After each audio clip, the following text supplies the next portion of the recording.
Paragraph interpretation అన్నది చేస్తున్నామండి. So మీరు చిన్న క్లాసెస్లో ఎలా చేశారో 10th క్లాస్లో కూడా it remains the same. So మనం ఫస్ట్ ఏం చేయాలి, ఇచ్చిన టెక్స్ట్ లేదా పారాగ్రాఫ్ ఏదైనా కానీ మనం చదవాలి. చదివిన తర్వాత దాన్ని అర్థం చేసుకోవాలి. అర్థం చేసుకొని మనం అక్కడ ఒక ఇష్యూ అన్నది ఐడెంటిఫై చేసుకోవాలి. అంటే ఈ పారాగ్రాఫ్లో ఏదో ఒక ఇష్యూ ఉంది, సో ఆ ఇష్యూ ఏంటి అన్నది అర్థం చేసుకోవాలి. సో అర్థం చేసుకున్నప్పుడు ఏమవుతుంది, it will be very easy for you to right the interpretation. అంటే మీ అభిప్రాయాన్ని మీరు చాలా ఈజీగా రాయొచ్చు. మరి ఈజీగా రాయొచ్చు అంటే దానికి కూడా ఒక పద్ధతి ఉంటుంది కదా. సో ఏ పద్ధతి ప్రకారంగా మనము రాయాలో ఇప్పుడు మనం తెలుసుకుందాం.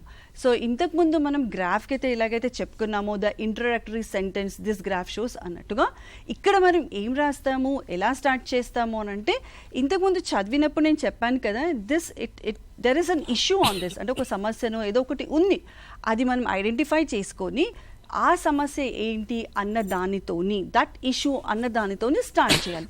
So this paragraph is about, ఈ పారాగ్రాఫ్ దీన్ని తెలుపుతుంది అన్నది.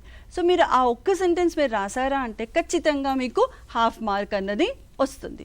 దాని తర్వాత ఏం చేయాలి, ఇందాక సార్ చెప్పారు చాలా మటుకి స్టూడెంట్స్ ఏం చేస్తున్నారు, అక్కడ ఇచ్చిన పారాగ్రాఫ్ని అక్కడ పారాగ్రాఫ్గా ఇస్తే మన స్టూడెంట్స్ ఏం చేస్తున్నారు, దాన్ని పాయింట్ వైజ్గా, అంటే ఇంతకుముందు మేడం చెప్పారు కదా పాయింట్ వైజ్గా ఆన్సర్ రాయాలి అంటే పాయింట్ వైజ్గా first sentence first point, second sentence second